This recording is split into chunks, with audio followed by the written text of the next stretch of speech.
Entre elles, la douleur est un signal d'alerte. Prendre un médicament pour la masquer, c'est s'exposer à un risque. On parle ici d'automédication, on vous explique tout.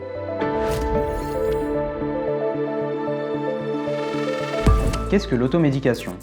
C'est le fait de prendre un médicament de sa propre initiative sans avis médical préalable. Cela peut être un médicament acheté en vente libre, conseillé par un proche, ou bien resté dans son armoire à pharmacie.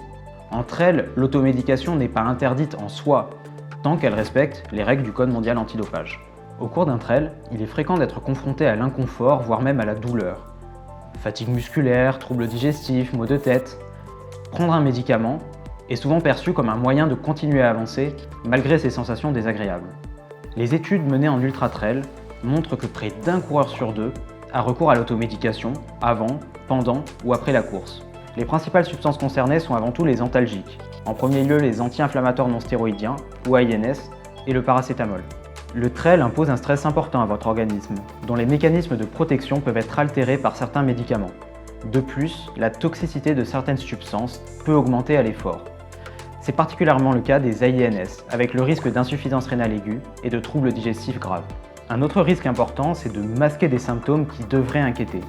La douleur est parfois un signe d'alerte important et prendre des substances qui masqueraient artificiellement ces sensations, c'est prendre le risque de retarder la prise en charge de certaines pathologies graves de l'effort. Après la course, les stress générés persistent plusieurs heures, voire plusieurs jours, et certains médicaments, notamment les anti-inflammatoires, gardent leur toxicité et peuvent interférer avec le processus de récupération musculaire.